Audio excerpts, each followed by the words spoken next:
Hi everybody, Jennifer Schaus here, coming to you live from Washington, D.C. today. And thank you for joining us in our GovCon Q&A Cafe webinar series. These webinars have been the second Friday of every month, and each month has a different topic.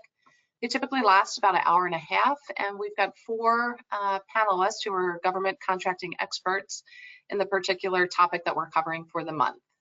Everything is being recorded, and you can go back and listen to the recording by using the same registration link that you used in order to purchase your ticket. If you're looking just for the PowerPoints, we have them available for actually all of our webinars on slideshare.net, which is complimentary free site. Since we are amazingly at the end of the year, I don't know where time goes, but next month we are covering mergers and acquisitions in government contracting. You can find the link on our website under the Q&A Cafe tab. Our speakers next month are Shirley, Josh, Kate, and Brad, and again, the topic is M&A. Quick blurb about us: we provide consulting services for federal government contractors, including market analysis reports, proposal writing, particularly for GSA schedules, and some of the other services that you see here on your screen. We now want to take a moment to thank all of our sponsors who made the event possible. First and foremost, the Virginia PTAC, which is the Procurement Technical Assistance Center. This is the state of Virginia headquarters, and they are based out of the George Mason University campus. They provide one-on-one mentoring, training classes, both I believe in person these days, I could be wrong, as well as virtual and matchmaking services as well. They're funded in part through a cooperative agreement with DLA, and I believe they get some funding from the SBA as well. I would suggest going onto their website. They've got a very easy to use calendar to navigate to find classes, mentoring, training, and matchmaking services. We also want to thank Crown Castle. They're an IT provider working with both government contractors as well as the federal government. Your point of contact there is Peter O'Brien. He's their BD guy, and his contact information is there in your lower right-hand corner. C3 is also another sponsor that we want to give a shout out to and thank them. They've been an advertiser in our newsletter for several months. They provide CMMC services, DFARS and NIST 800-171 compliance. Contact information for C3 is in your lower right-hand corner.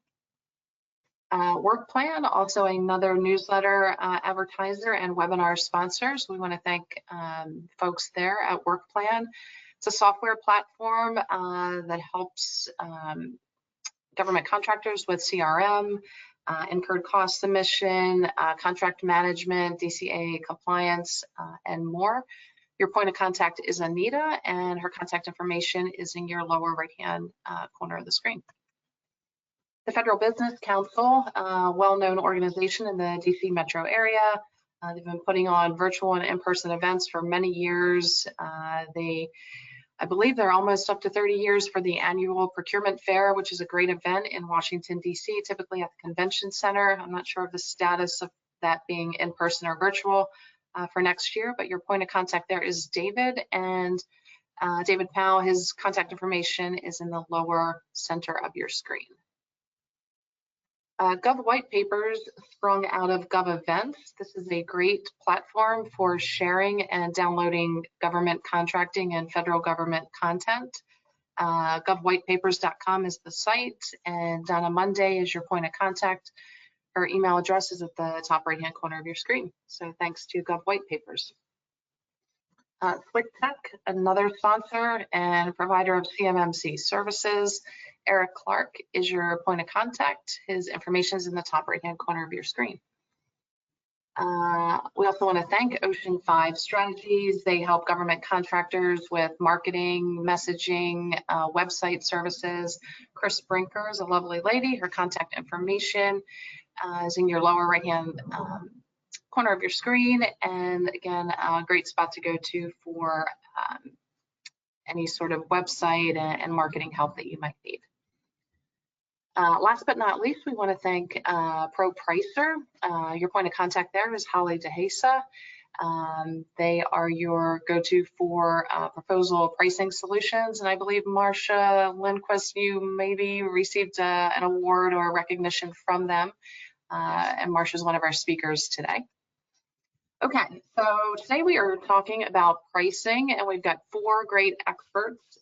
First up is Michael Gallo. He's with Federal Pricing Group. Everyone's contact information will be repeated at the end of the presentation. Behind Michael, Marcia will follow. She's the leader and founder of Granite Leadership Strategies. We want to thank her as well for being with us, as well as Jeff Shapiro over at Cohen Resnick. And last but not least, these are in alphabetical order, Tracy Shebs over at Cordia Partners. So I want to thank you for just all of the time that you put into putting this content together, the prep calls, and then just sharing your time and expertise today. So we're going to kick this off with Michael. If the audience, if you guys have questions, on the right-hand side of your screen, there is a dialog box. You can type in your questions. They will be anonymous, so I'm not going to read out your name, but we won't get to the questions until the end of the content portion of today. And I'll read them, your questions, in the order that they have been received. So first up, we've got Michael. Michael, thanks again for joining us, and just let me know when you're ready for your next slide. Thank you, Jennifer. Good morning, everyone. Today, I'm going to talk to you about the evaluation part of pricing. Federal Pricing Group not only does proposal support, we also have the fortune and opportunity to work for the government as government consultants evaluating contractor cost and pricing proposals. So today I'm going to share with you some of my thoughts and observations in that mode when we're conducting cost and price evaluations on behalf of the government. I'm going to divide my presentation to 3 topics. The first is understanding how the government evaluates price. We'll talk a little bit about some of the common issues that we find when we're evaluating cost and pricing. And finally, I'll offer some suggestions on how to improve your pricing to get to a winning price in the sense of improving your chances during evaluations. So our first part today, understanding how the government evaluates price. And the first thing I want our audience to make sure we understand, there are 2 ways the government evaluates contractor pricing, and it's important you understand the distinction. The first is whether or not your pricing is reasonable, and the second is whether or not your price is realistic. A reasonable price is one where the government's trying to determine whether or not your pricing is too high or too low. The government looks at whether or not your prices reflect costs that are ordinary and necessary, reflect sound business practices, and are consistent with your estimating and pricing practices within your organization. The other thing is when the government's evaluating your price for reasonableness, they don't necessarily rely on any one technique or process to do that evaluation. A lot of times when we see protests that are submitted by the losing contractor, a lot of times they feel like the government should have, for instance, only relied on the independent government cost estimate as the basis for comparison about whether or not the other offers prices were too high. And actually the FAR gives agencies broad discretion on the methods that they can use to evaluate price reasonableness. And they might include things such as comparison to other offers prices. They might look at historical pricing, so compare an offer's pricing to historical past projects or contracts. They might compare it to the independent cost estimate, and it might also rely just purely on other market data such as catalogs and GSA schedules and the like. So the government has broad avenues to support their price reasonableness evaluation. Now, conversely, when we talk about realism, whether or not a price is realistic, we're really talking about whether or not the price is too low. In that case, the government has 3 major tests when they're evaluating for realism. It's more than just whether or not the price is low. It's in context of, is the work realistic for what was proposed and what's actually going to be performed, and does it align with the price that the offerer is offering? Is there a clear understanding of the requirements? And is it consistent with the unique methods that the offerer has proposed in their technical solution? Contract type has a significant impact on how the government will evaluate your pricing. especially for realism. If you have a cost type contract, cost plus fixed fee, cost plus incentive fee, cost plus award fee, the government must perform a cost realism analysis. And first and foremost, it's going to be a technical analysis based on the 3 criteria I mentioned previously. And the government is going to adjust your pricing up or down accordingly based on those findings. So the evaluated price may be higher or lower than what the offeror actually proposed. If it's a fixed price type contract, the government has the option of determining whether or not prices are realistic, and they are not permitted to adjust the offeror's pricing. They can only assess price realism from a technical perspective. So if the pricing looks too low, the government can assess a technical risk but can't adjust the offeror's pricing. So understanding what the government can and can't do, and understanding that ahead of time when you're developing your proposals on how the government's going to evaluate your pricing is very important. In terms of the key question that is we want to answer, I guess, and ultimately in the price evaluation, it really comes down to this, especially for a best value competition. The key question is the following for your pricing. Does your pricing, if it's higher than the next best competitor who has a lower pricing, is the premium that's implied between the difference of your 2 prices, is it worth it to the government to pay that premium to get the added benefit of your superior proposal? And if the answer to that question is no, it's not worth the premium, then you're not going to win the contract, and the government is going to say the best value goes to the next best offer who had the lower pricing, because we don't want to pay the premium. We don't understand necessarily the delta value that we're receiving for the price that's offered. So in your proposals, it's essential looking at the whole package, not only pricing, but going back to your technical proposal and making sure you're answering that key question. If you're going to come in as a higher price competitor, you better be ready to answer the question, is the implied price premium worth it to the government? Finally, for evaluation, I want to also draw a distinction between FAR 16.5 and FAR 15. FAR 16 competitions are all your typical IDIQ task order type competitions. And the government has great flexibility on how they make source selection decisions in a FAR 16 competition. They do not have to do a full-up formal type evaluation that a normal FAR 15 evaluation undergoes. That's important because they don't necessarily have to do a formal best value trade-off analysis in a FAR 16 competition as they have to do in a FAR 15 competition. So again, as you're developing your proposal, you need to understand that up front as you're developing your pricing strategies and ultimately your pricing in order to understand how the government's going to ultimately evaluate your pricing. Let's move on to the next slide, Jennifer.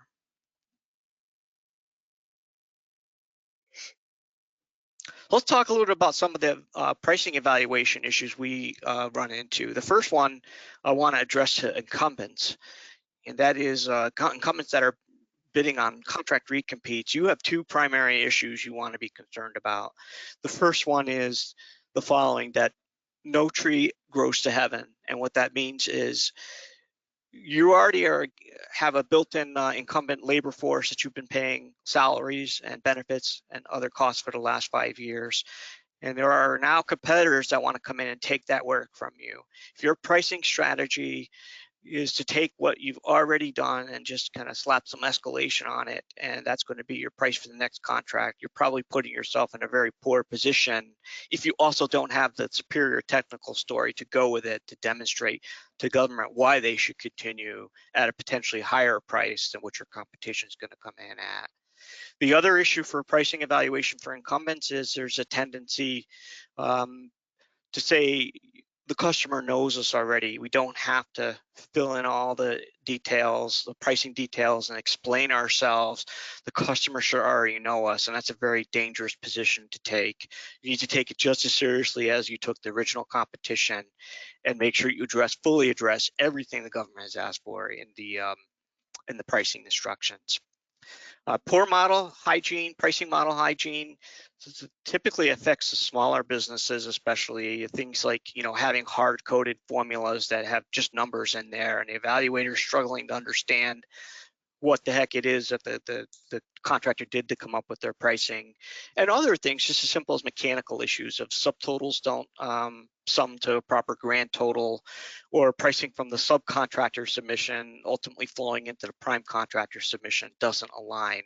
So those are actually very common issues, and end up generating a lot of probable cost adjustments for the government to go in and apply those corrections to the estimates. Pricing mismatches and conflicts, we'll talk about that throughout this presentation. One proposal volume saying something that the other proposal volume says differently is also an issue that will lead to probable cost adjustments.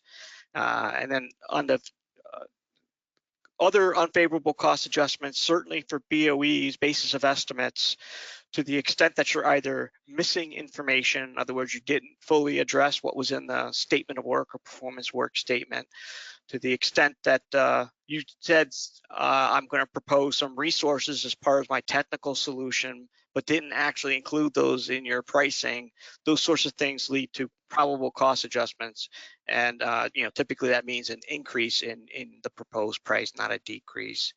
And certainly to the extent, especially smaller businesses don't do a good job substantiating direct and indirect rates because they don't have forward rate pricing agreements, this is another area where the government will make probable cost adjustments to protect themselves, because ultimately on cost type contracts, they have to pay actual costs. And if they think the contractor hasn't adequately forecast what those actual costs are, especially for direct and indirect rates, they're going to adjust upwards. And then for subcontractors in general, not only do we have issues with mismatches between what the subcontractor submits to the government directly and what the prime is showing, there's also issues with the prime contractor not adequately documenting their analysis, which they're required to do to demonstrate that the subcontractor's pricing is fair and reasonable. That's a responsibility of the prime contractor, not the government. And the prime contractors need to take that requirement seriously. It is possible you could get thrown out of a competition for having an inadequately documented analysis of subcontractors' pricing. So those are some of the common issues we see when we're doing pricing evaluations. Next slide. So that leads to some general recommendations I'd like to leave you with to help improve and get more favorable outcomes from these evaluations. I think the first one is probably the most important, and that is leveraging all the information you can, especially on contract recompetes, by looking at the incumbent history.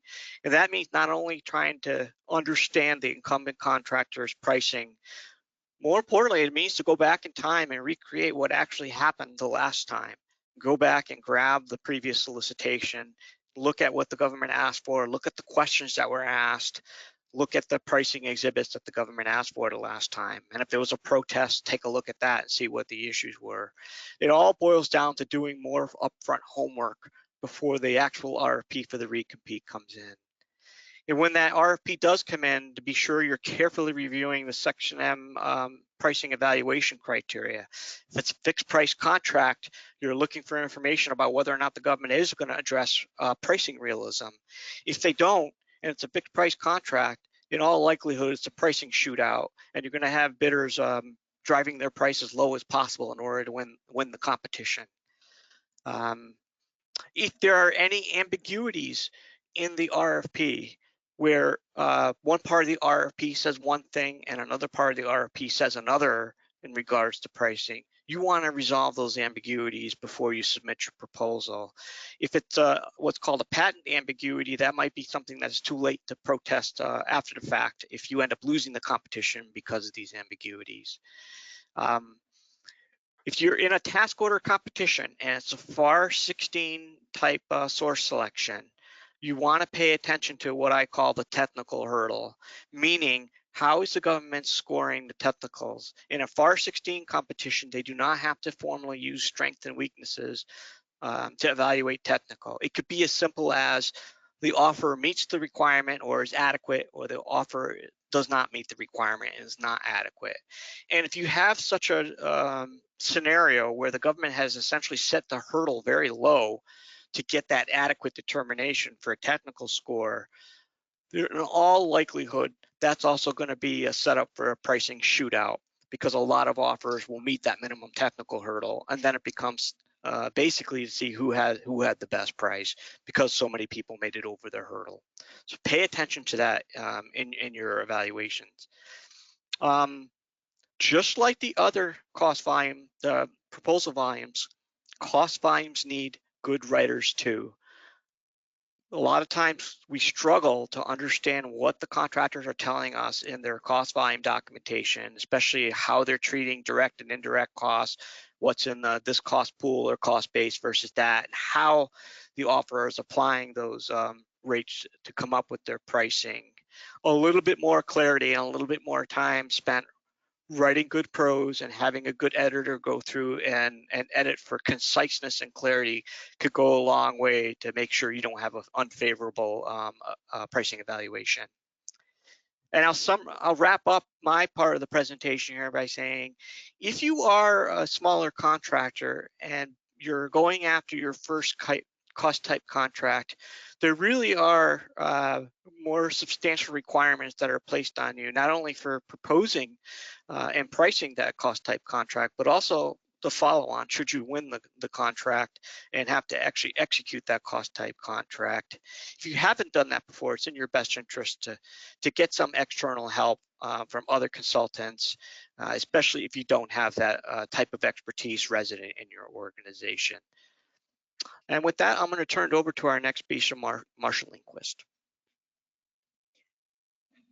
So thank you very, very much, Mike. You took some of the thunder, but I'm going to underline some of those points from a different perspective this morning. Today, we're going to talk about a couple of things near and dear to me in pricing. One is the proposal process, which we're going to talk about first, and then we're going to talk about some of the, shall I say, easy but important pricing strategies that you can employ to get to the price that you're looking for. And then we'll do a quick wrap up on some of the things that I think are key to actually improving your pricing. Most importantly here, I can't even touch this subject on pricing without touching on the need for early involvement in of pricing folks. Now, I'm probably talking to the wrong audience, okay? I'm probably talking to people who do pricing for a living. So hopefully, if you are not those people and you are business development people or capture people or perhaps finance people or contracts people, please heed this warning. Pricing folks really want to be involved a whole lot sooner. Not only do they want to, but they need to. You are missing out on the very most important parts of the proposal process by not including pricing people in the capture stage, in the draft RFP stage, whatever it happens to be. More and more these days, I'm seeing two ends of the spectrum. I'm seeing a requirement come out from a lot of my clients to get involved. I'm going to start work on one next week that will be due at the end of March if we're lucky. I spent some time this summer working on another one that was huge, and we did get involved 5 months ahead of time. Sometimes I'm seeing the opposite end of the spectrum. Hello, Marcia. We've got something due in a few days. Can you help us out? No is usually my answer. And why? Because I can't do anything to help you. And the pricing people who are supporting you can't do that either. If you throw it to them at the 11th hour and expect them to do something good for you on the pricing or the narrative, they can't do it. It's not that they're not capable, but you haven't given them the runway. So what's involved in early pricing involvement? Anything from price to win exercises, competitor analysis, taking a look at your own company. And Jeff, I'm probably taking some of your thunder on here as well, getting ready for the eventual audit. Or Tracy, getting the indirects in order ahead of time, or Mike doing that modeling that you talked about, that internal modeling that's sloppy. Let's get that in order ahead of time. I could go on about early pricing involvement in an entire webinar, so I'm going to shut up about it right now. But needless to say, there's so much to be done. If you think that there's a lot to be done on the technical side, there's more to be done on the pricing side. I also can't leave this subject about process, because in improving your process, you need to work with your teammates equally as early as you're working with your own team.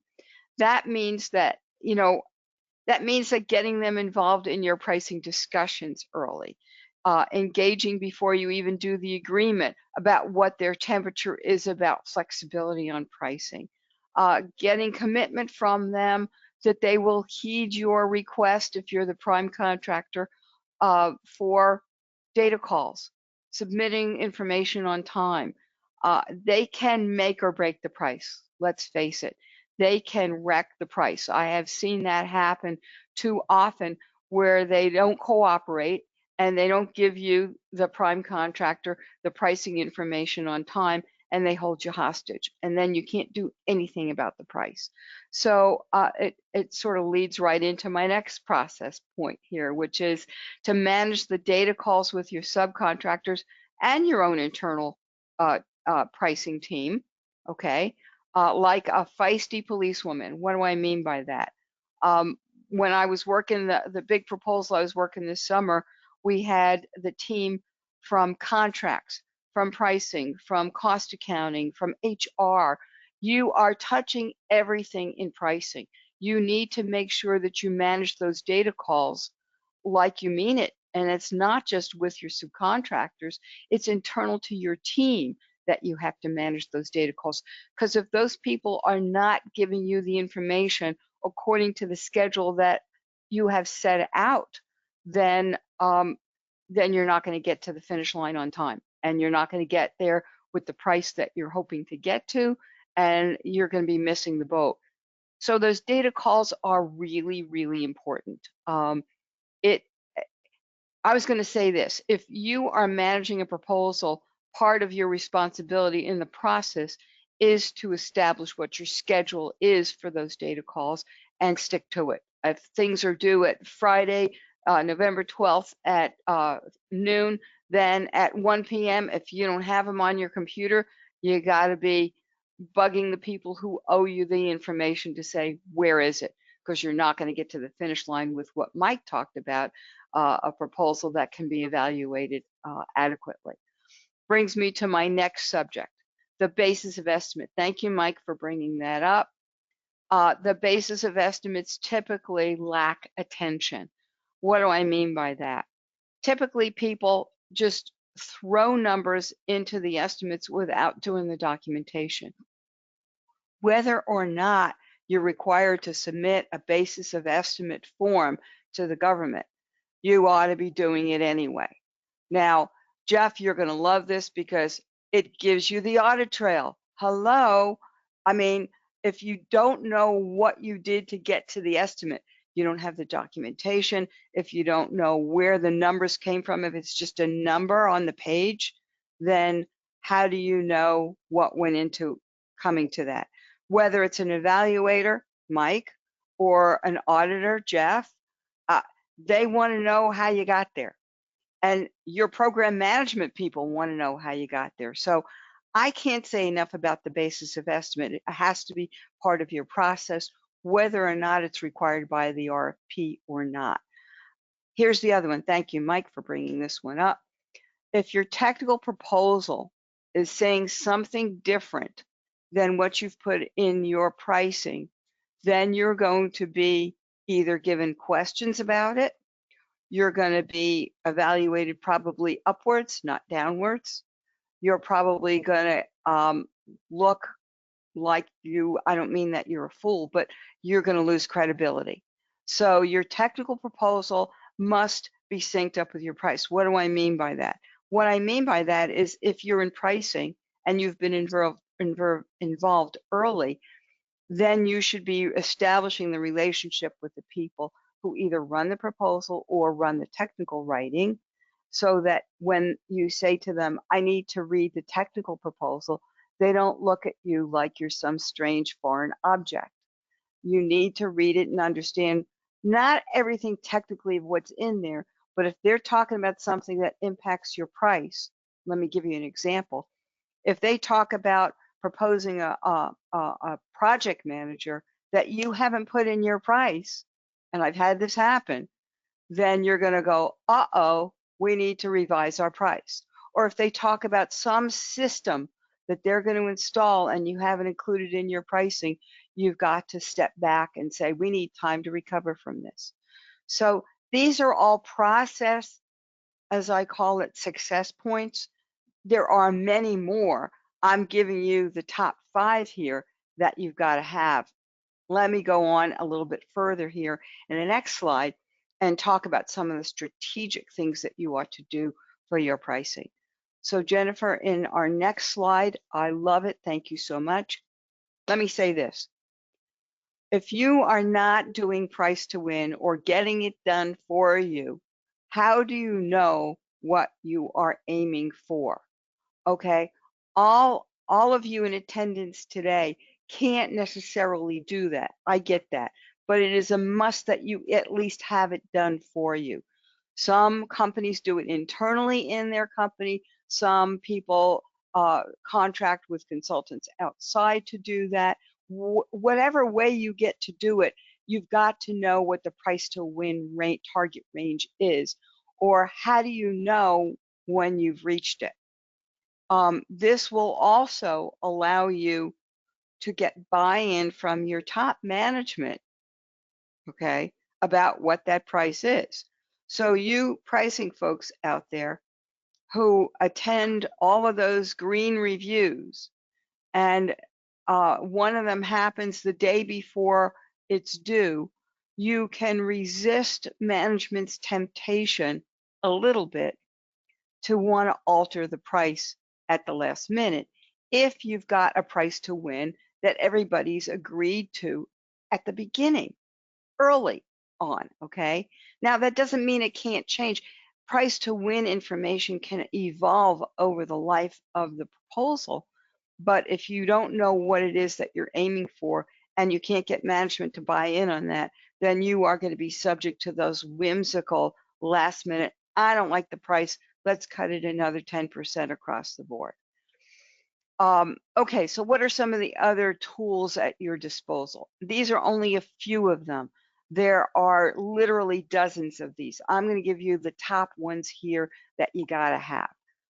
After price to win, you can really work with your staffing levels, your direct labor rates, your staffing levels, hours. Unless it's dictated to you in terms of the staffing hours, you have the ability to, shall I say, from the technical solution, form what it is that you are estimating to price, okay? And that includes not only the hours, but the direct labor rates. The direct labor rates are probably a bigger, shall I say, push one way or the other than anything else that you've got at your disposal. People like to talk about the little darlings of wrap rates. We're going to talk about that in a minute, but I like to talk about direct labor rates because they have a bigger impact. You ought to be looking at the minimum requirements, what your mix is in the labor mix that you're going after, the levels of talent, whether you've got hard to fill positions, whether you've got easy to fill positions, whatever it happens to be, it's not just I think the number ought to be X and throw it in there. Do the research. Go after sources that are out there for you to find out what those direct labor rates really ought to be, okay? Escalation. This is just not a number you've pulled out of the air. This is somebody important going, beam me up, Scotty. I think it's 2.5%. No. Okay, go do the documentation. Go to the Department of Labor.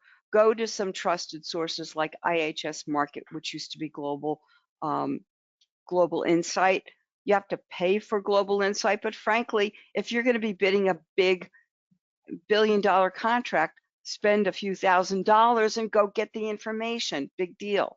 My point is, if you've got trusted sources and you document, back to Mike's point, okay, of how it's going to be evaluated, you want to have them taking a look at your escalation and saying, well, they really did their homework, okay? Let me move on to wrap rates because I'm going to lose time here. I'm sorry, Jeff. Our wrap rates, how could I say this, are not dictated to you by somebody else, okay? The famous, I got to get to a 1.4 multiplier. I got to tell you, you should throw your hands up in the air and go, we'll do what's representative for our company. Tracy, I'm probably ruining some of your thunder, but my point is they are your own wrap rates. They're not somebody else's. How do you know when someone says you have to get to a 1.4, they don't even know how you composed your wrap rates, okay? So do your own homework, okay? It has to fit for your company, not somebody else's company, okay? It is a driver, but it is not as big a driver, in my opinion, as direct labor rates are, okay? You can impact the indirect rates, but do that selectively. Most of the time, you ought to be able to at least impact your G&A, for sure. Odds are you can't impact the fringe unless you've got a whole different composition of a workforce, and now you've got something completely different. Back to my favorite subject, my teammates. Mike and I know this. We talk about teammates all the time. You've got to analyze their data and do it early, okay? If they hold you hostage, you got to wonder, did you have the conversation with them at the beginning about getting their data on time? You've got to do the homework on their data because you're required to. Mike talked about that. It's your responsibility as a prime contractor to analyze your subcontractor's data and do it soon so you could go, oh my God, we've got to make an adjustment here, okay? All right, in the next slide, Jennifer, we're going to talk about some really important, shall I say, keys to making your pricing the best. First of all, get price to win. Do not even cut a corner on this one. If you're not doing this, first thing I ask people when we're talking about a proposal, do you have price to win activity? It's the very first question I ask. If you've not done that, then you don't know what your target is. Use all the pricing techniques at your disposal. Do not just pick and choose the best and the only ones like profit or wrap rates. Choose to look at all of them, please. Again, I'm going to harp on my developing early pricing habits because you need to be involved early and participate. If you're a pricing person and you're asked to participate early, woohoo, right? Then rise to that occasion and show up and be there. Don't just don't hug a seat and do nothing. Go for early teammate commitment and make sure that you analyze their data as soon as you get it. Give them feedback quickly. Come up with your pricing targets and make sure that you give them everything that you need to get to a winning price. Here's we go. Mike, the pricing story, that volume, that narrative, okay? Make sure that you write it so there's an aha moment up front, okay? Not only tell your story and document what you did so the evaluator can do what they need to do, but also give the reader right up front something to grab their attention. And if you don't know it all, get some help, please, okay? Reach out there. And then, Jeff, I'm going to turn this over to you so you can give us your goodies. Thanks, Marcia. Great job. So to bridge over what Mike and Marcia were talking about, they were mostly talking about the competitive pricing standpoint, and I want to, give a, half a minute experience here. I used to work for the government. I used to head a number of cost evaluation teams, and I can't tell you the points that Mike and Marcia made. I'll tell you right now, it's all very true. I could tell when the pricing team was included at last minute. There were so many mistakes. There were bases of estimates missing, or pricing for a certain WBS would literally not even be on the page. And we'd be like, they talked about it in the basis of estimate, but I don't see it costed. I've seen it all. It really matters. And when the team has to decide to make a cost realism adjustment, you know, don't give them that ammunition. Don't, you know, you're not guaranteed discussions to be able to fix your price. And so even though, you know, that RFP says we may or may not have discussion, do you want to be in that situation where they decided to award based on first proposal? I mean, that being said, I'm going to guess Mike and Marcia, you probably see more often than not that there is a competitive range determined and there's a second round. But that being said, do you want to risk it? Do you want to risk not making a competitive range? Okay, I gave him my half a minute on that. Now let's talk about, you know, we talked, the four of us, and I got stuck with being the person to talk about audits, because in addition to being someone who's on a cost evaluation team, I learned how to become a contract auditor within the government, and now I do it for my CPA practice. So everyone gets scared when they hear the word auditors. I'm here to say not all auditors are evil. You know, I like to think that, you know, some are reasonable minded, and, you know, I happen to like to think I'm one of them. But at the end of the day, auditors don't rule the world, as much as they may not believe it. We're advisors. We are hired in support by the contracting team. And so when we're asked to do an audit, the sole purpose is to help achieve the contracting officer's objective, and is to ensure that the government is getting a fair and reasonable price. You know, how you get there and how it's done, it sort of doesn't matter to the contracting officer. And at the end of the day, they need to get assurance, especially when it's these cases where it's a sole source award, or it's a modification or change proposal. I'm even talking about proposals for terminations, REAs, forward pricing. All of that is under my umbrella. So when I'm talking about these proposal audits, I'm talking about more of those situations. In my next slide, I'm going to talk about certified cost of pricing data. So most of these audits come as a result of you getting ready to sign that certification. Okay. So my first rule is, and I mean this for all audits, especially contract audits, whether it's done by DCAA or done by an independent public accountant, you, just like them, should know the rules when it comes to auditing and what is guidance to auditing. I actually brought a prop today. So the yellow book is GAGAS, right? So these are the rules that auditors must do their auditing. You know, they must understand internal controls. They must understand IT general controls. They must conduct fraud interviews. So when you're asked fraud questions, don't think, oh my gosh, there's no fraud involved here. Why am I being asked about fraud? Like, take it down a level and just know that every single audit, if it's properly being done in GAGAS, I'm taking a breath there, there is going to be some degree of fraud interviewing, and it's only because it's a requirement. They're gonna do risk assessments, so they really shouldn't be bothering you about the $2 and $3 items within your proposal. They should be concentrating on the large things within your proposal.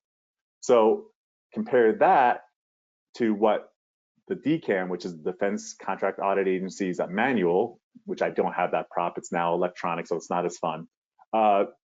It's a really thick book, and it gives lots of great ideas for auditors to figure out how are you going to get to your audit objective and help the contracting officer get their fair and reasonable price. So they have lots of methods and you know what they think maybe is best practices. You know, for instance, you know, direct labor is a great example. You know, it's DCAA's expectation that everyone in the world is going to be doing total time accounting. And sorry, Tracy, if I'm crossing into your stuff, but that is not actually a rule. Like, there's no regulation that says thou shalt use total time accounting. I mean, I'm going to raise my hand and tell you that it's most cases it is a best practice, but many cases maybe it doesn't apply to you as a contractor. And so even though the DCAM would say, you know, shame on you for not having total time accounting, you'll say to them, hold on a second, what FAR tells us is fair and equitable allocations to contracts. And so to get to that, you're going to have to show and prove to the auditor, well, listen, I understand that's what you're expecting to see, but this is what we use and why and how, and here are the internal controls to ensure that I am allocating costs properly to the contract, and that is why I price it that way. Because typically, even if you're not a CAS covered contract, I'm sorry, I'm throwing out acronyms that you may not understand, cost accounting standards, how you do your estimates should be the same way you do your books. So, even if you're not CAS covered, that applies. So, all right, anyways, so I'm going off the wrong direction. So supporting documentation, you heard it from both Mike and Marcia. Like, you came to those estimates, even when it's not a competitive situation, you really should be engaging that rigor and that iterative process when you're doing a sole source, a change proposal as well. How did you get to this? Because at the end of the day, you could be audited. And so, if you use SME judgment, that sometimes happens, right? But do the best you can to document how did that subject matter expert arrive to that number? Like, why couldn't you not go out and get it quoted? Why could you not look at some history that your company did? Why could you not get it from a catalog?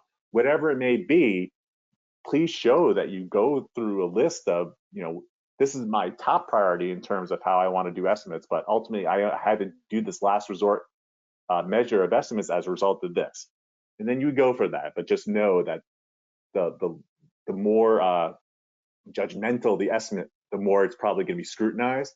And that's when I usually, as an auditor, I'm going to reach out to a technical expert on my government team to say, hey, listen, I don't know anything about, satellite widgets and how you get those put into this thing. I tried to ask them about it, and they came up with this price. So make sure you take a special look at it. And so you're just going to get more and more questions before being able to get that thing negotiated.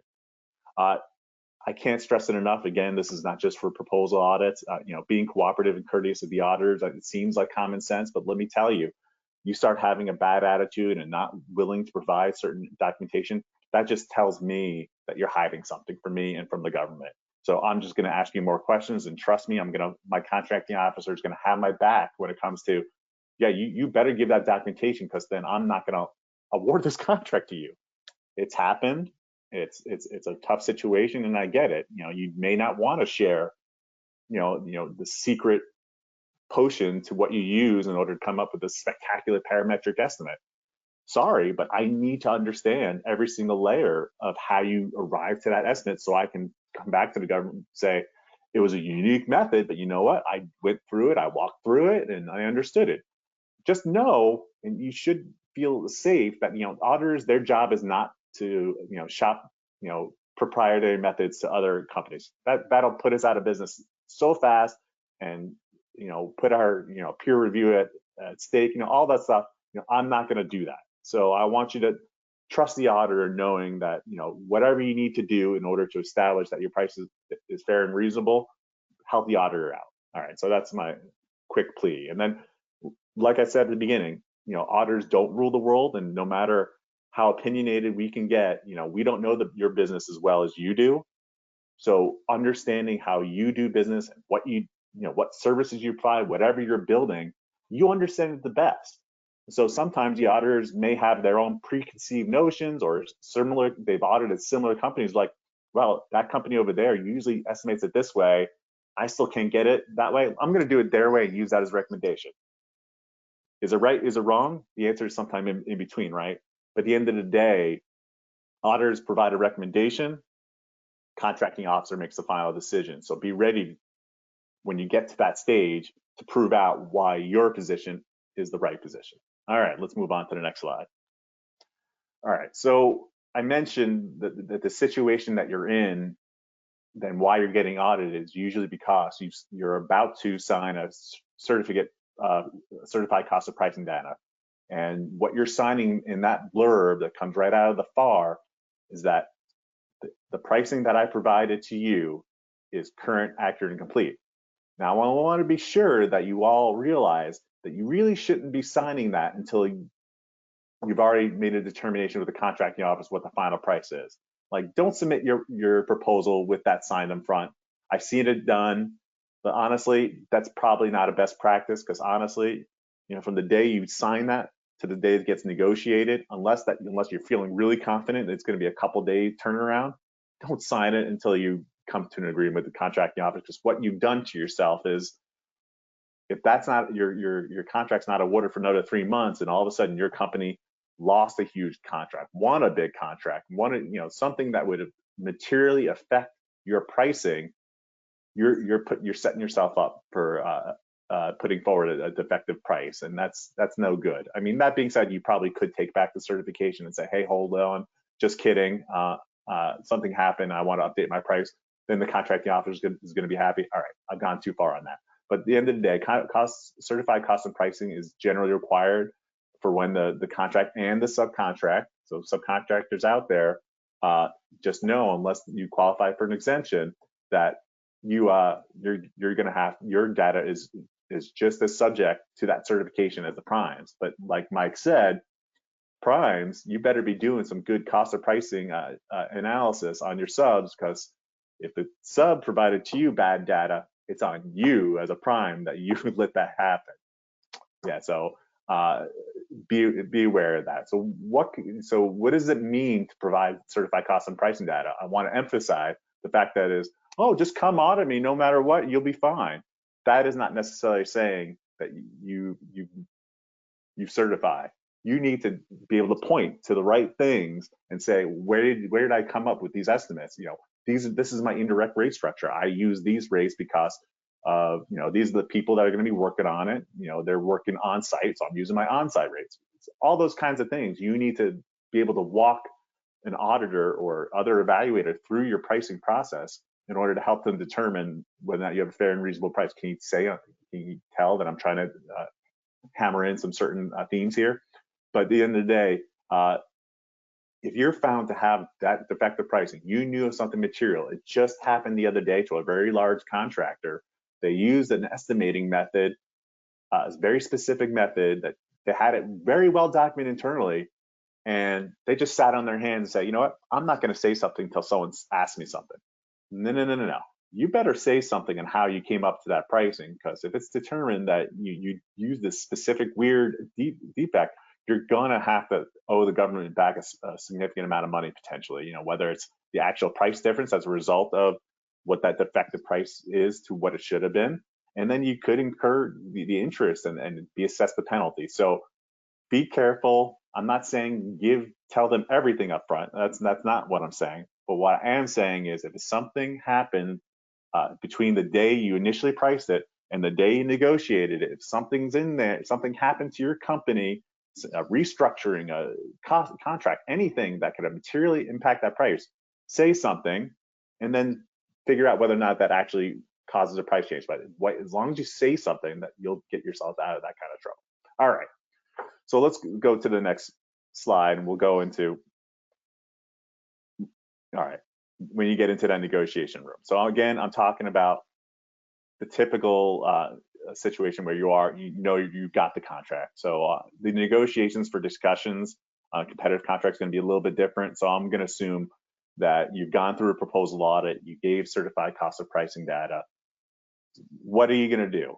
So my first advice is find out what the audit is saying about your proposal.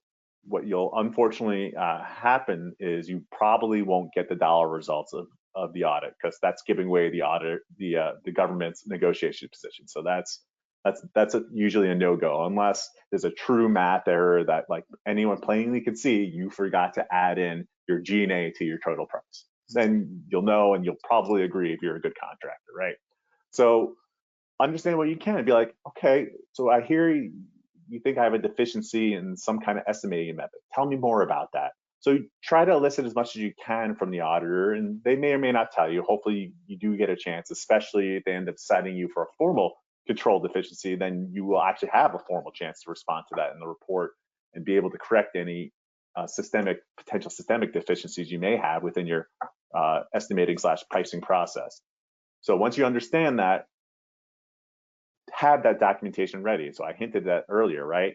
So like I said, the auditor may come up with their own way of estimating some way because they thought what you did was unreasonable.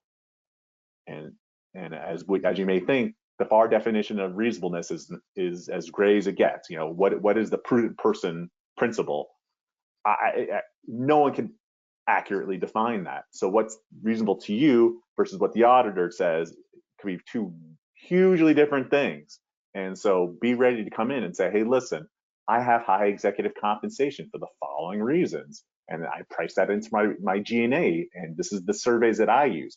Why did DCAA use only this one survey for an industry that's not mine? That doesn't seem like that's a reasonable way to go. My way is more reasonable. It actually can happen, and it does happen. All right, so that being said, there are some things, there's some pushbacks that you're just gonna have to say, all right, hold on a second. I think you might be right on the labor stuff, but my material costs, like, here's what I got else here. So whatever you need to do, be ready to trade off. And or sometimes, just say, you know what, I totally botched the pricing on that. We were pricing 6 different things at once. I didn't bring in Marsha and Mike to help me out like I should. And so I was short-staffed and we made a lot of errors, and I know that makes me look bad, but shame on me. Whatever I got to do to gain your confidence, let me know. If you want to reduce my fee on this, and then we can talk about the next one and I can show you that we're good at this. Whatever it is, be open to it. I'm all about being as transparent as possible with both the auditors and the government, saying, yep, you made a mistake, own up to it and move on to the next one, and give them confidence, saying, hey, here's my corrective action plan, and here's what I'm going to do in order to avoid these problems going forward. And then finally, taking the proactive measures. I look at that, I should read my own slide. So showing that you're ready to fix it for the next time. All right, Tracy, did I leave you enough time? Okay, good. Over to Tracy for her goodness. I talk really fast anyway. So I'm going to talk about initially indirect rate development. And firstly, evaluating your support infrastructure. Do you have the right structure for your current work? Everything in place from knowing that you can meet that next need when you're looking at your pricing. Is it going to change your billing frequency? Is it going to change? You're going to have subcontractors and you're going to have to administer things that are going to increase your costs and actually change your indirect load on this pricing. Is it going to increase reporting? What it's going to take you. So thinking about that ahead of time rather than after the fact when you have to go back in, like Jeff was saying, is very important to get that in place. Understand the difference between your indirect costs and your direct costs. Believe it or not, a lot of contractors don't understand that difference, and we talk about it all the time.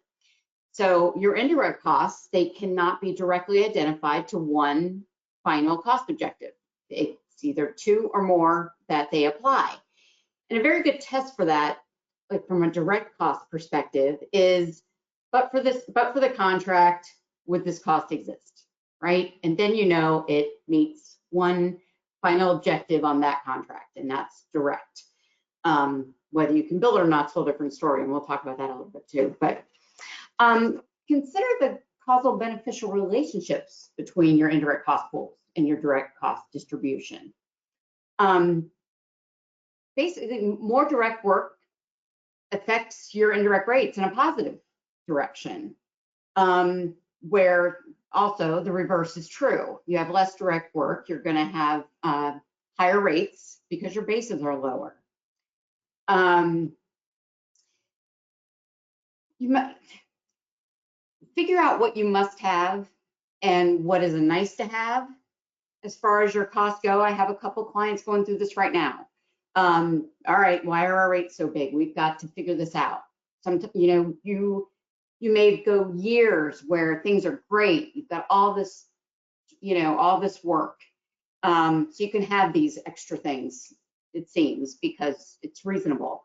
But when things are not so great, you have to rethink those other maybe non-necessary items.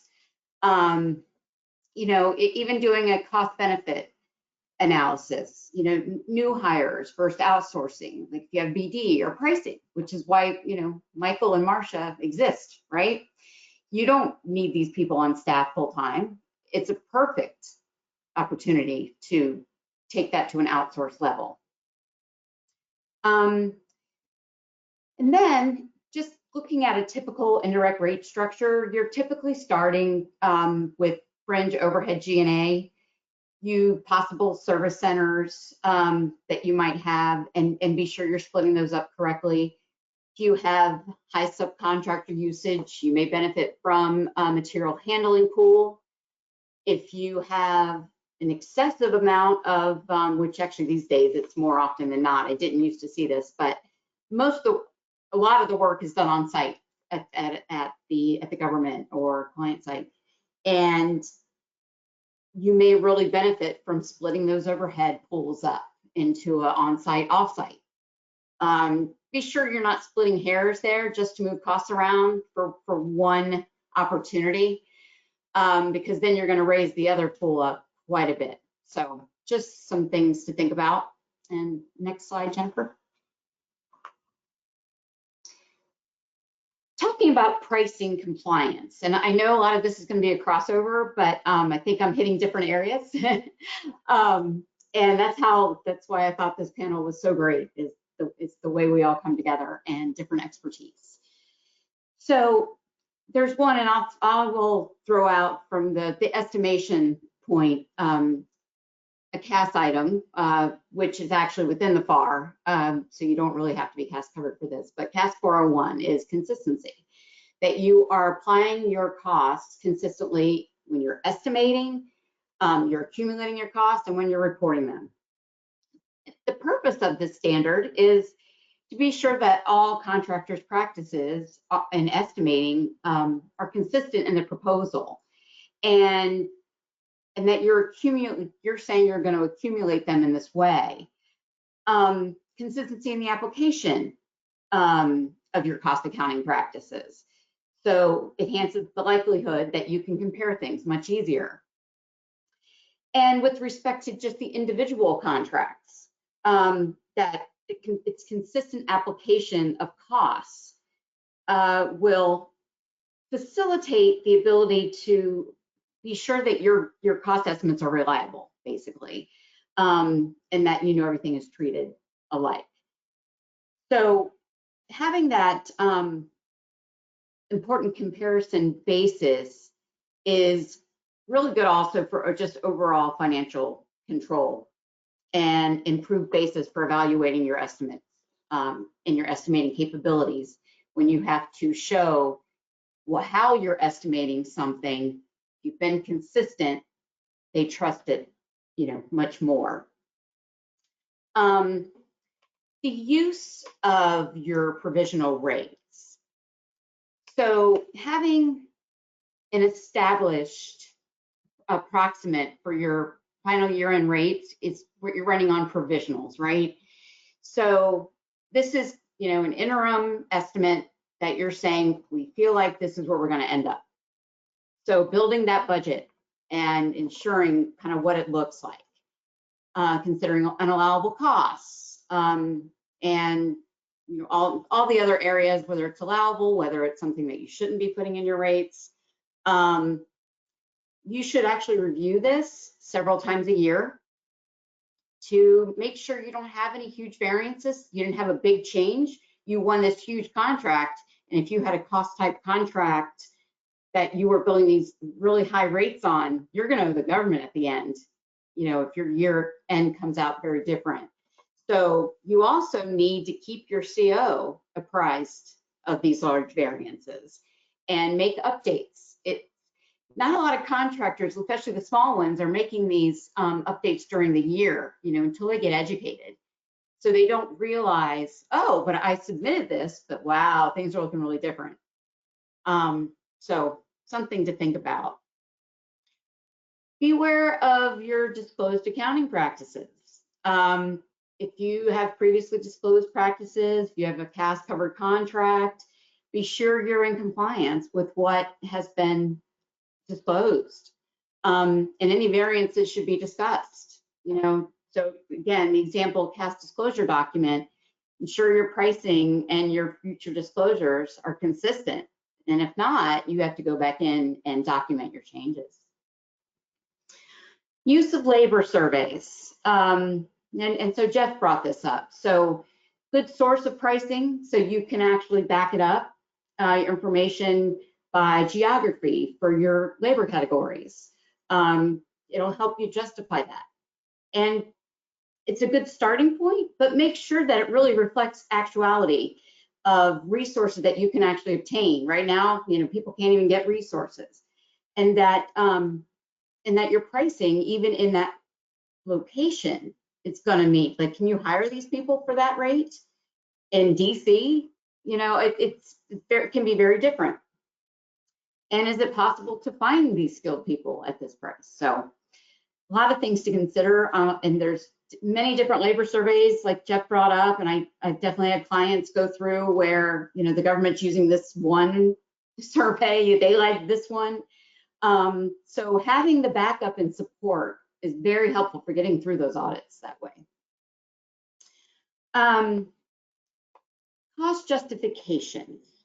So all costs must be justifiable within your pricing data, your labor, your vendors, your ODCs, with detail on where they're sourced. So again, the labor survey, purchase orders, estimates, historical information that you have, all of that will really help you, identify any price variances to recent trends. So you may have a variance, but trends are that labor is going up, inflation, 3%, 5%.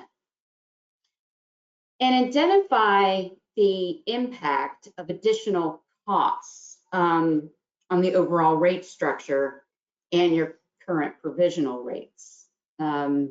So that can be key also, so that you can justify everything.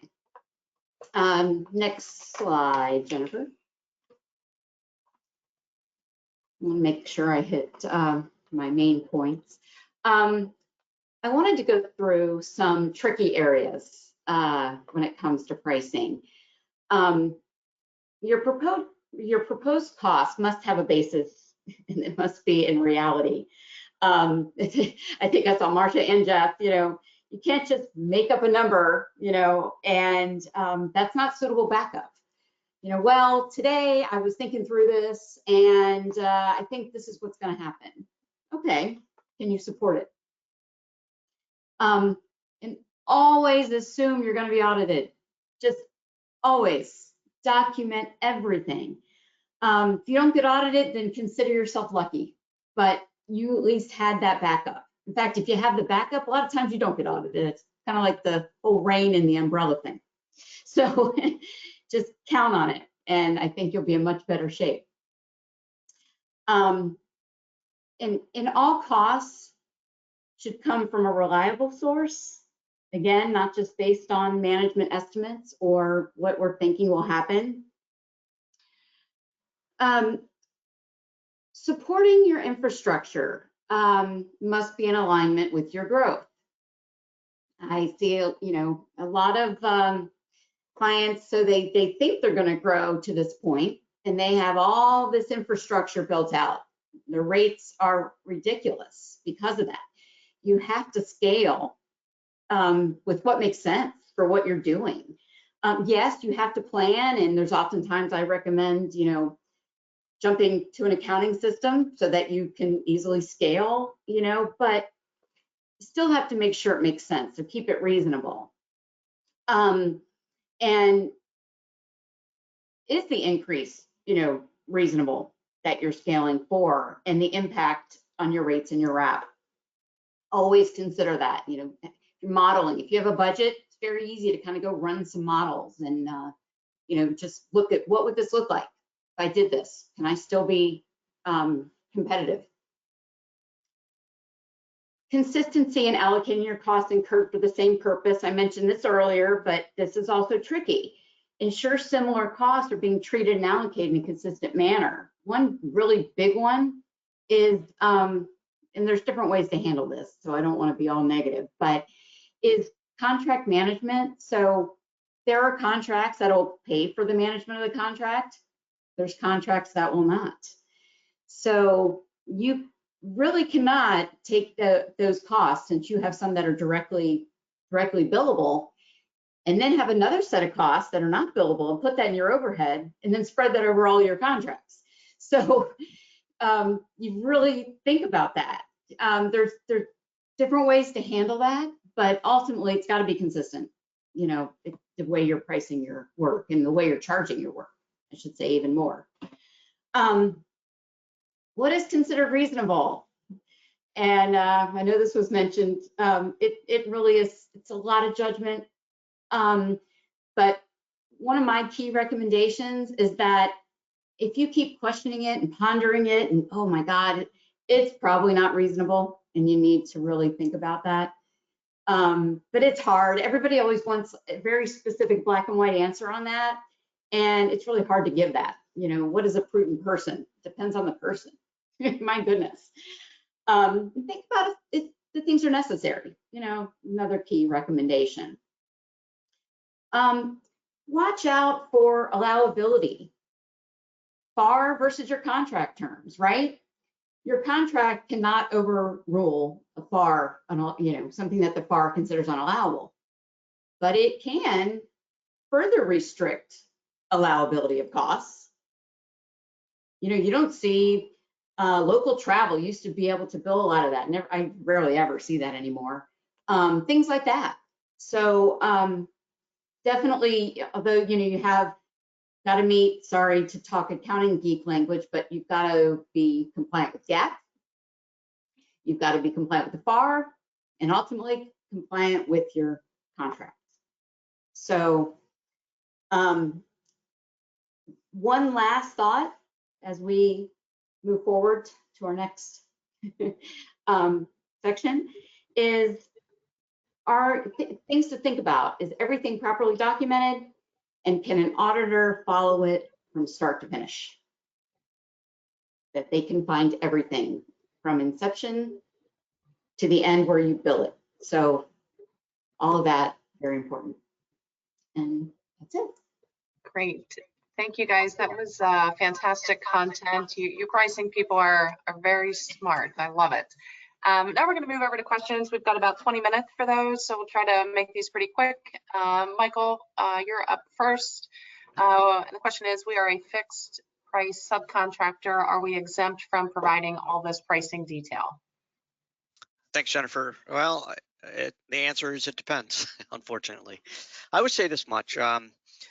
You've got before the RFP drops and you've got after the RFP drops. Beforehand, if the government's releasing a draft solicitation and it looks like they want a lot of pricing detail from subcontracts, that's your opportunity to give some feedback to the government on why you do or don't think that that's reasonable for fixed price subcontractors. If it's a service type contract, the government should be able to use market type approaches to evaluate subcontractor pricing. You can look at GSA schedules, for example, to look at rates and determine reasonableness.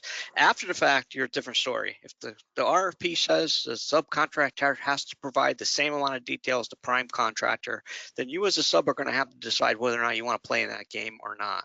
Because if you don't, and you don't submit the details, there's a good chance your proposal will be deemed non-compliant and you get thrown out.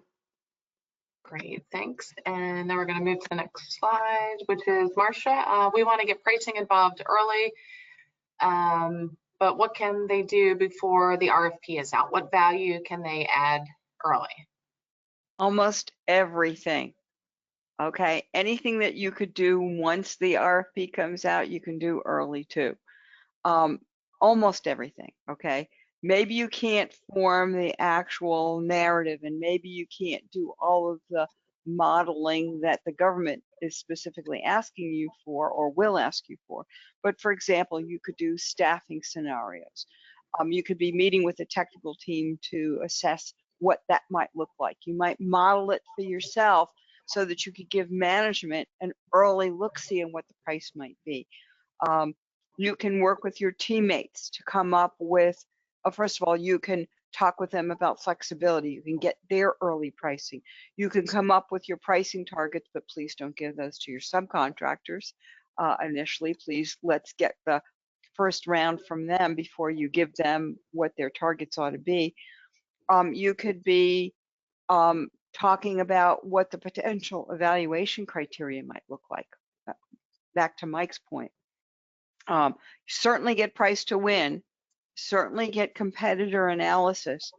You could do, back to what Tracy's talking about, you could do the indirect analysis and have a look-see at what you think this particular opportunity would do to your indirect rates, okay?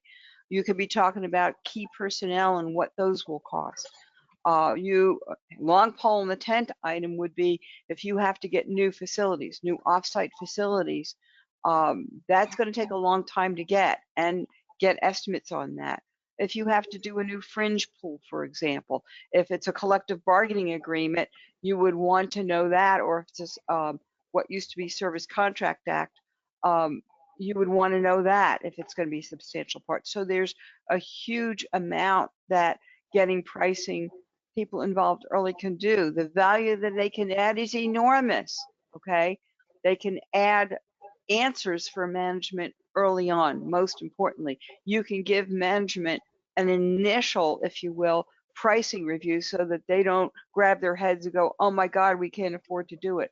That way you know whether you're targeting your pricing in the right direction. Great, thank you. And next slide, next question is, what is included in a proposal audit report? Jeff? Yeah, I get this often because, you know, the only people that get to see it are the auditors and the contracting officers. So contractors are always worried, like, what are you talking behind my back? So believe it or not, the contents of a proposal audit report is not too different from like incurred cost audit reports, which typically are seen by contractors. So it will have an opinion, just like an incurred cost audit report. It will detail all the cost elements, well, usually, and talking about how the contractor did a basis of estimate by cost element, and then it talks about what did the auditor do to evaluate each of those cost elements. And then if the auditor is suggesting any kind of adjustments, it's going to discuss what the adjustment is and how did the auditor arrive to it. And then ultimately, there should also be a section that describes any systemic control deficiencies that may have been seen as a result of auditing the proposal. So whether it's, you know, if they found unallowable somehow made it into that proposal, auditors may cite a control deficiency saying that the contractor really needs to put in processes to ensure that unallowable costs are not included in the report. So that part of the report contractors may see, because then the report also will also contain a formal response by the auditee on the identified issues. And so when reading that, you should see the criteria, the condition, and all the other, you know, the cause and effect of what that control deficiency potentially has on not only this procurement but also on future procurements. And that's why you want to use your input, which should be included verbatim into the audit report, saying, hey, yeah, we acknowledge this was a problem in this proposal. However, it was a one-time only, or in order to prevent it if it happened in the future, we're going to do the following. So that's your first initial way of responding to the government, to reassure them that you won't have that problem again in the future. So thank you for that. Good. Thanks. And we're going to keep moving here since we only have a couple minutes left, and we've got some audience questions to get through as well. How do I estimate direct labor hours, Tracy? Prepare budget, and generally it starts with the total hours for the fiscal year. So we generally use 2080. Take out your vacation, PTO, that varies a little bit by company, and your holidays.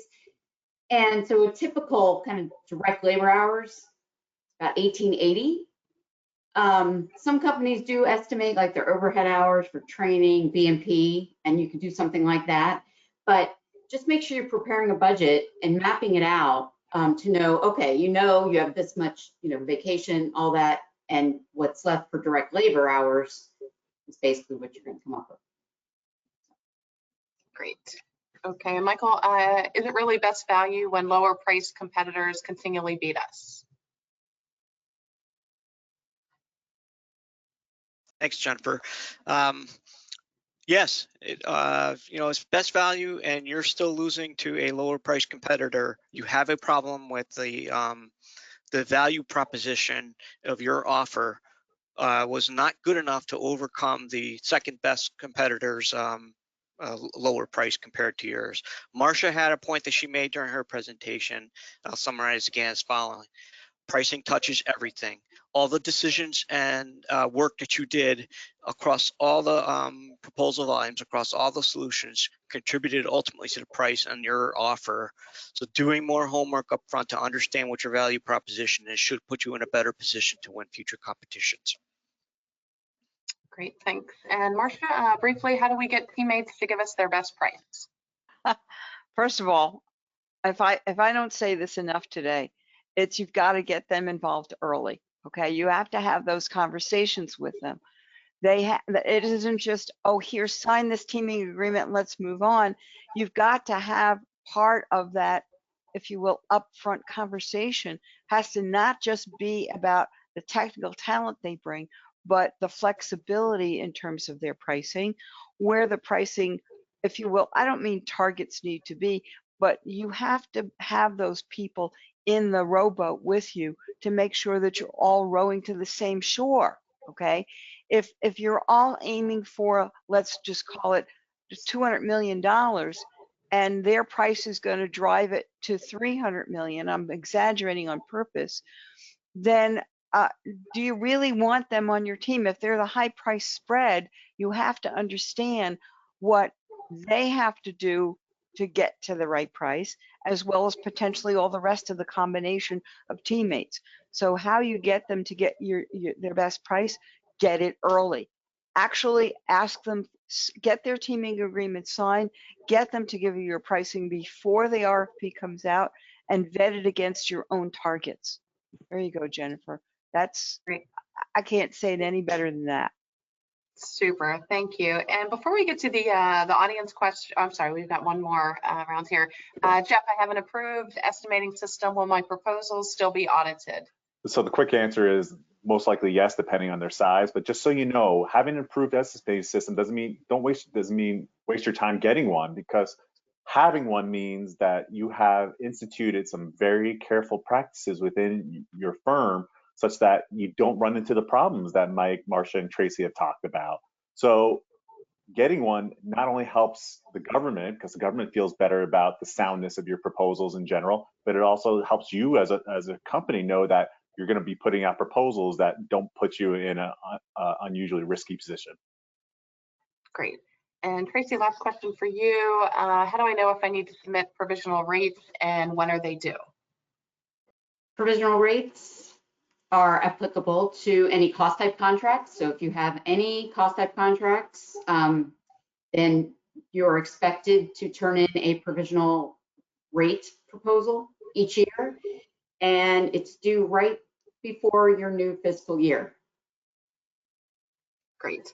Okay, and then before we get to the audience questions, I wanted to thank one of our sponsors again as well, Holly DeHaza from ProPricer. And Holly, let me make sure I've got your audio on here to give you a moment to say a few words.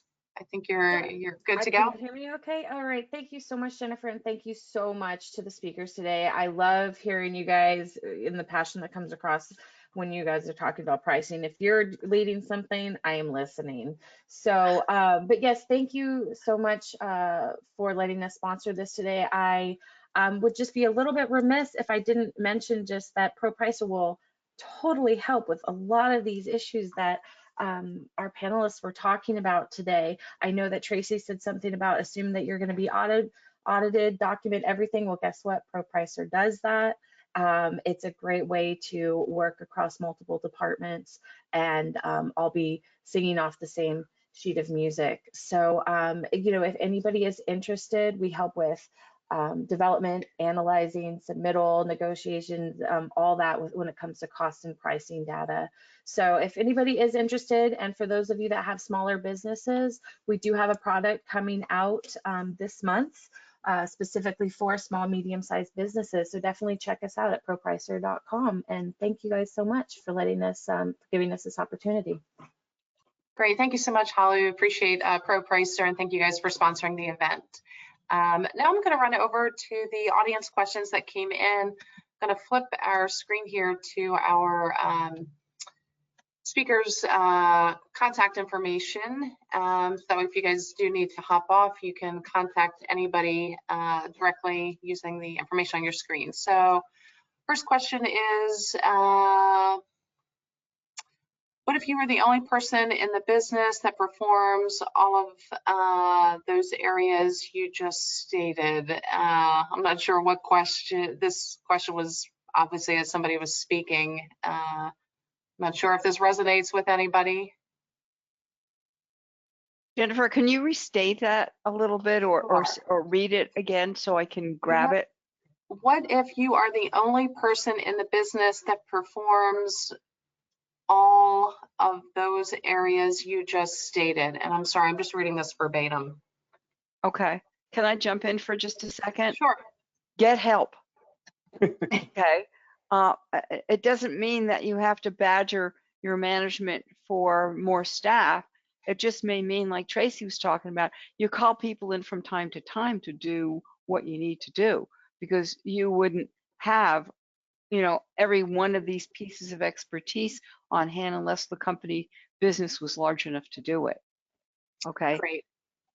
Great. We've got a couple more to get through. So next question is for BOE, what is the most reliable methodology? Two perspectives, government evaluation and then internal to the company.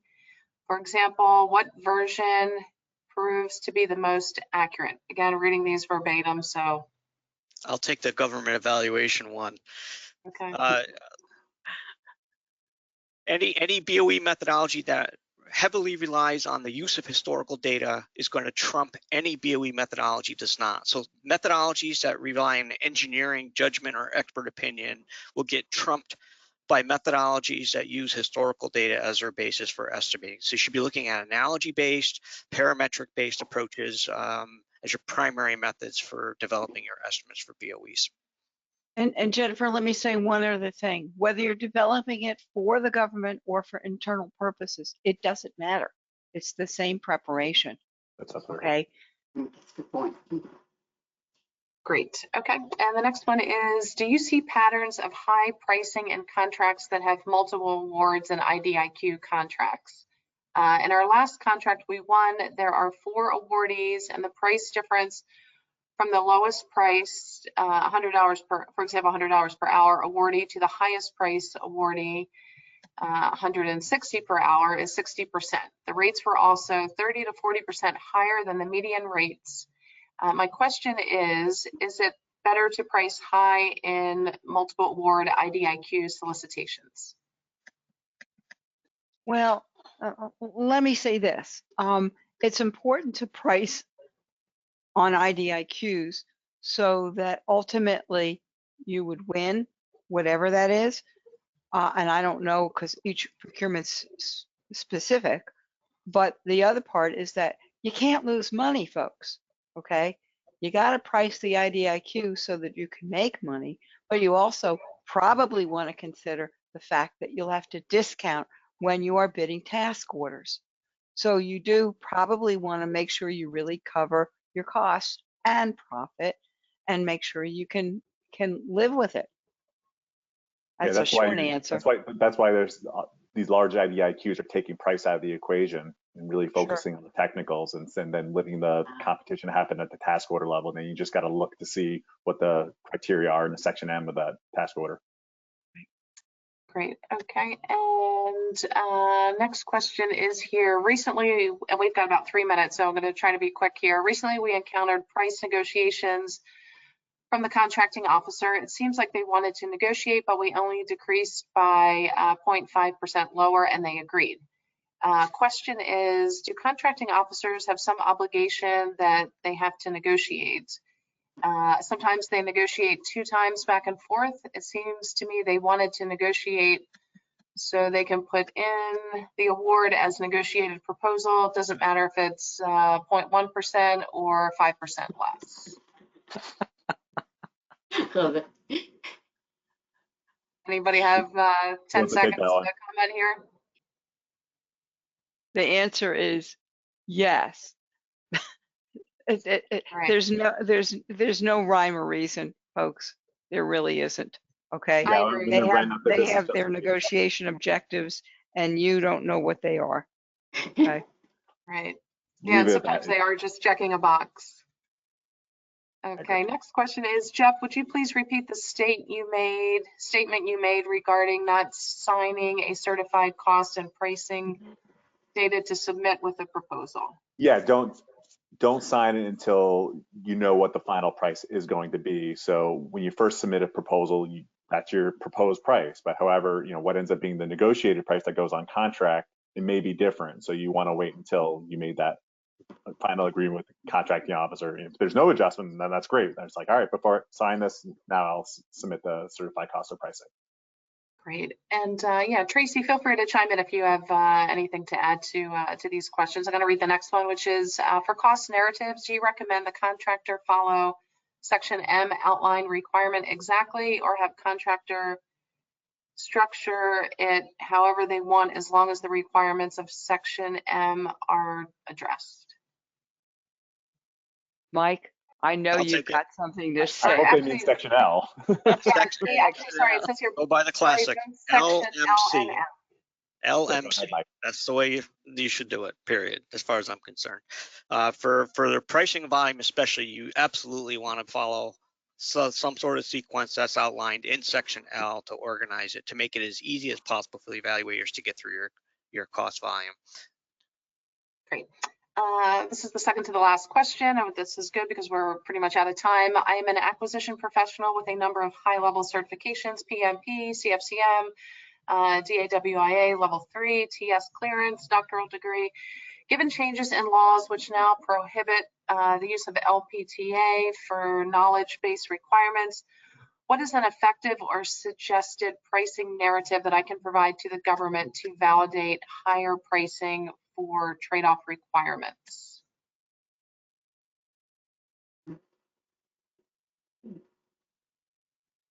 I think that's gonna, I'll jump in. I think there is no canned answer for that. It comes back to, I think, effective business capture and the company taking the time to understand the actual needs and pain points of the client, and then communicating that in a value proposition that can clearly demonstrate why the government should pay a premium. I think it also it needs to reflect good pricing intelligence, looking at what the agency has historically done in terms of awarding to higher or low bidders on a given acquisition.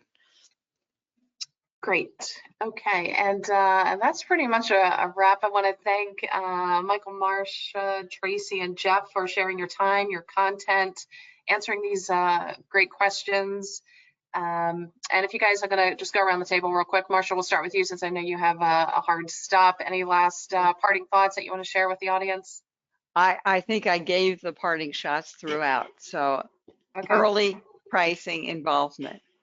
Great. And Tracy, over to you. Document, document, document. Excellent. Michael? Do your homework. Okay. Jeff? Don't hide anything from the government. Excellent. Okay, this was great, you guys. Thank you so much. It was wonderful content. I want to thank the audience as well for joining us. You've got contact information. Reach out to these folks. They know pricing the best. And yeah, thanks again, everybody. Enjoy the rest of your weekend. And this was great. It was fun. I learned a little bit, or a lot, I should say. So thanks, everybody. Thank you. Thanks so much. Bye. Thank you.